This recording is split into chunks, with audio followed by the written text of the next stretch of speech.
ফটোশপের মাধ্যমে কি করে কোনো ছবির ওয়াটারমার্ককে রিমুভ করা যায় আজকের ভিডিওতে আমরা দেখব।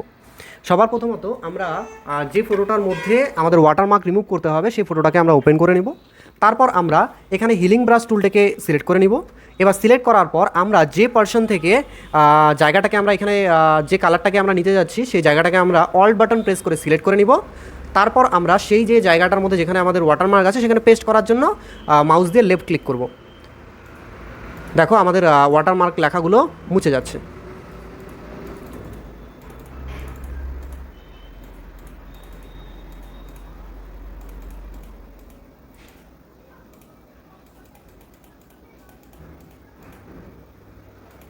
এবার দেখো এখানে এটার কালারটা একটু আলাদা আছে, এটার কালারটা একটু আলাদা আছে। তো সেক্ষেত্রে এটার জন্য আমরা কি করব, নিচে যে জলের যে পার্সনটা আছে এখানকার এই পার্সনটাকে সিলেক্ট করার জন্য আবার অল বাটন প্রেস করে এই জায়গাটাকে আমরা সিলেক্ট করে নিব।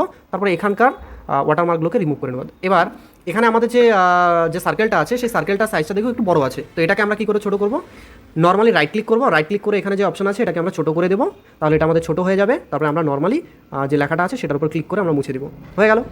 এখানে এই পার্সনটা আছে এটাকে মুছে দিব, এটা আছে এটাকে মুছে দিব, এখানে এটা আছে এটাকে মুছে দিব। মোটামুটি আমাদের জলের পার্সনটা হয়ে গেছে। এবার শুধুমাত্র রয়েছে ব্রিজের পার্সনটা।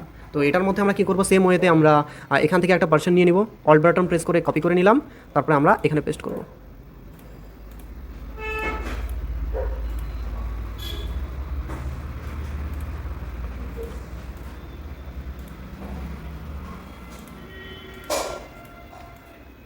তারপরে দেখো এখানে মিক্সড কালার আছে, তো সেখানে এটার জন্য আমরা এখান থেকে একটা ছোটো পার্সনকে ইসে করে নিব, আগে সাইজটাকে ছোটো করে নিব। তারপর আমরা এখান থেকে একটা ছোটো পার্সনকে আমরা মিক্সড পার্সন থেকে আমরা কালেক্ট করে নিব, তারপরে আমরা পেস্ট করব। দেখো আমাদের ছবিটা মোটামুটি ওয়াটারমার্ক রিমুভ হয়ে গেছে। এখানে একটা পার্সন বাকি আছে, তো এটার ক্ষেত্রে স্ক্রিনের এই পার্সন থেকে আমরা একটু জায়গা সিলেক্ট করে নিব, তারপরে সেম ওয়েতে এটাকেও রিমুভ করে দিব।